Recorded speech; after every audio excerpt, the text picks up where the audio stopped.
Bien, donc nouveau cours de chimie. Donc il s'agit en fait de la cinétique chimique, qui est un cours assez particulier et assez unique. À savoir qu'on vous en refait, c'est quelque chose que vous n'allez pas revoir en SP et qui va compléter ce qu'on a vu sur les équilibres chimiques et sur lesquels on aura l'occasion de retravailler. Donc là, dans cette première vidéo, il y aura 8 vidéos au total. Dans cette première partie, je voudrais faire une courte introduction pour expliquer l'objet de la cinétique. Et en fait, on va commencer par rappeler ce qu'on avait vu concernant les équilibres chimiques. Et en fait, il s'agit de thermodynamique appliquée à la chimie. Donc, on peut appeler ça thermochimie. Donc, ça, c'est les équilibres chimiques. Qu'est-ce qu'on avait? En fait, on préparait un système que je peux appeler sigma dans un état initial.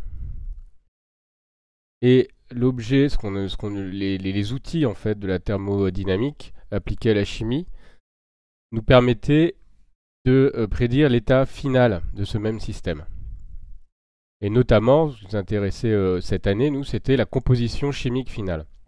Et la grande loi issue de thermochimie qu'on avait vue, c'est la loi d'action de masse que vous apprendrez à démontrer en année de spécialité. Donc la loi d'action de masse. Voilà. Donc voilà l'objet de la thermodynamique. Connaissant l'état initial, on peut prédire l'état final du système. Réaction totale, limitée, etc. Alors, la question, c'est que ça nous dit absolument rien sur le temps. C'est-à-dire, mettons qu'on démarre la transformation à t égale 0. Que vaut Tf? Eh bien ça, la thermodynamique ne nous donne absolument aucune information là-dessus. Et ça va être en fait l'objet de la cinétique. Donc la cinétique, ça nous indique en fait ça va traiter de la vitesse des réactions et donc du facteur temps dans les réactions.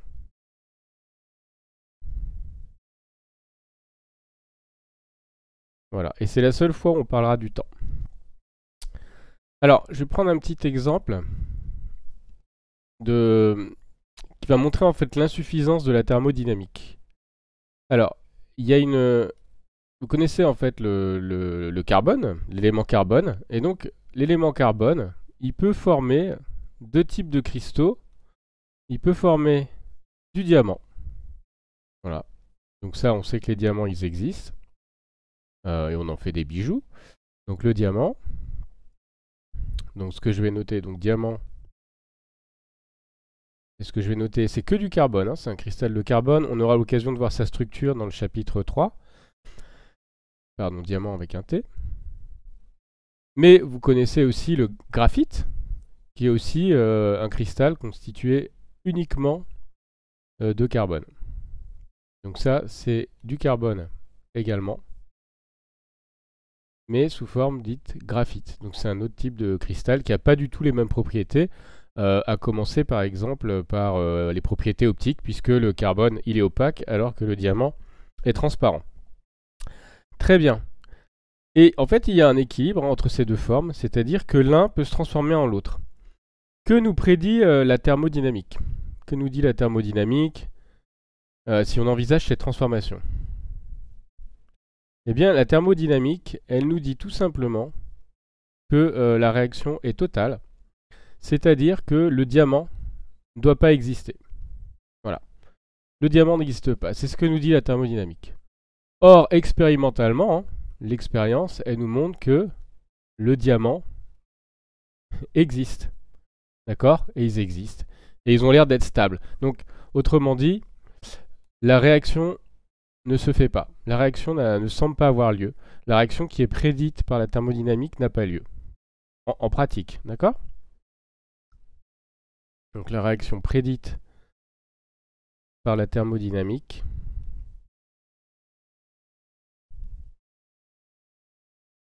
n'a pas lieu.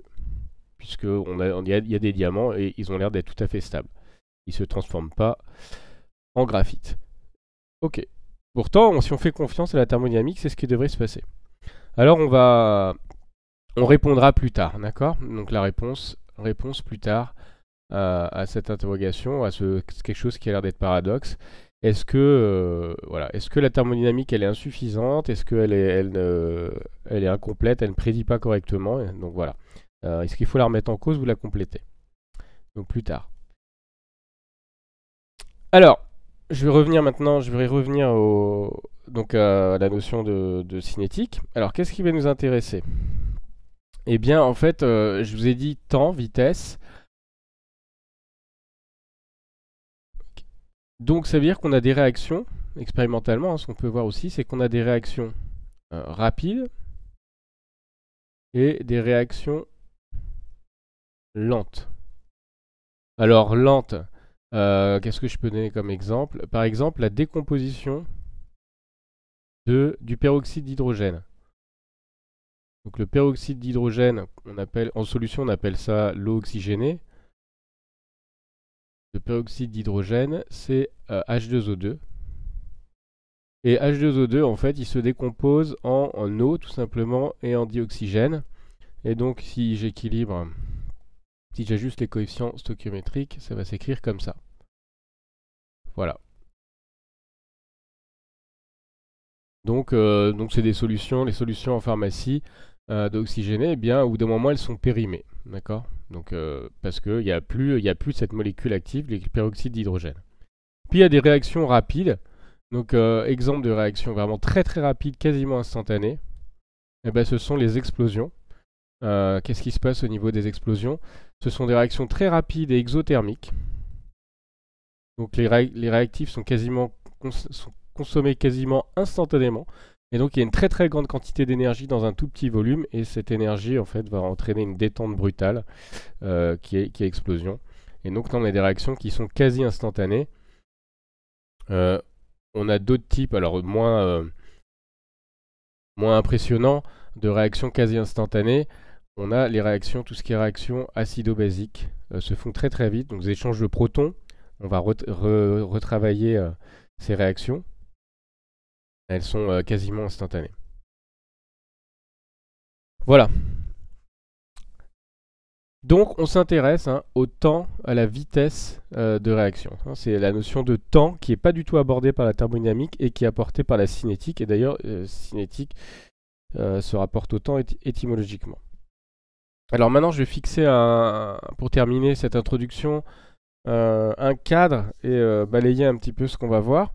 Alors d'abord, on va voir les facteurs cinétiques, à la fois qualitativement et quantitativement. Donc les facteurs cinétiques, ce sont les facteurs qui vont avoir une influence sur la vitesse des réactions, sur leur durée. Et donc nous verrons la température dans un premier temps.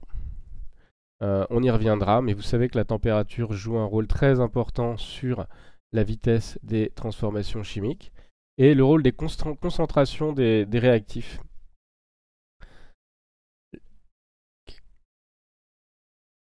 L'intérêt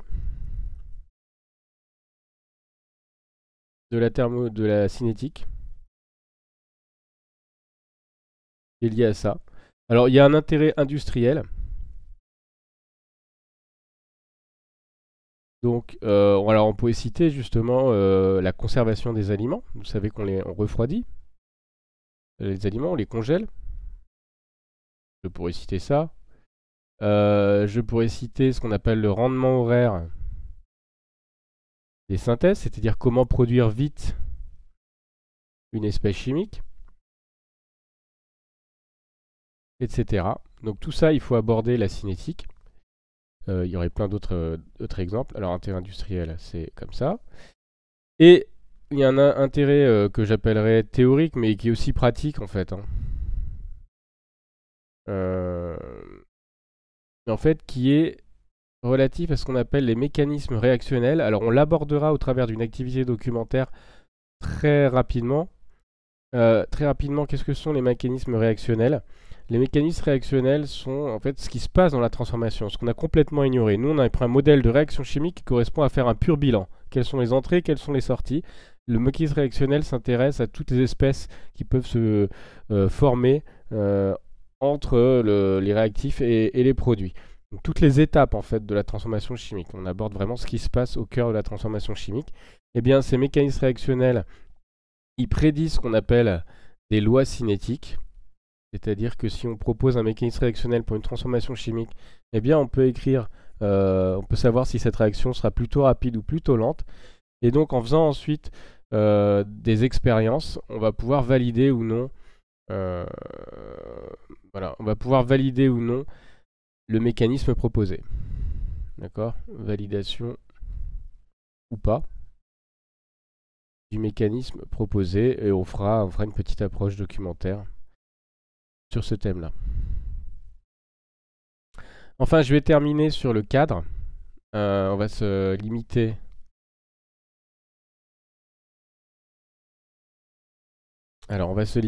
à un système. On prendra un système fermé, comme d'habitude, donc pas d'échange de matière. On le prendra homogène, donc notamment, il y a une seule phase. D'accord? Vous voyez, c'est une seule phase, et donc uniforme. Donc, alors, on oublie tout un pan en fait de réactions en fait qui mettent en jeu par exemple des solides en contact avec des gaz ou des liquides. Eh bien ça, on ne s'intéressera pas à ça. Donc c'est dommage, mais c'est une restriction qu'on prendra. Et on prendra des transformations qu'on appelle isothermes, donc à température constante, et isochore, c'est-à-dire à volume constant. Donc ça, c'est le cadre dans lequel je vais travailler. On n'abordera pas non plus alors ce qu'on appelle la catalyse, qui est pourtant très très importante. Qui est une autre manière, qui est un autre qu'on pourrait inclure d'une certaine manière dans des facteurs cinétiques. Hein, ça, vous l'avez abordé au lycée, c'est-à-dire comment un réactif qui ne participe pas au bilan, globalement, peut modifier la vitesse d'une réaction. Eh bien, ça ne fera pas partie de notre programme, mais vous serez libre éventuellement de vous documenter là-dessus si ça vous intéresse. Donc voilà pour cette introduction qui finalement était relativement longue. Alors essentiellement, ce qu'on a dit, c'est que la thermodynamique nous permet de prédire, connaissant l'état initial d'un système chimique, d'en connaître l'état final et notamment sa composition, mais elle ne nous dit aucunement à quel instant cet état final est atteint. Ça, c'est l'objet de la cinétique, donc qui traite de la durée, de la vitesse des réactions. Nous étudierons notamment deux facteurs cinétiques très importants qui sont la température et la concentration des réactifs. Fin de cette partie.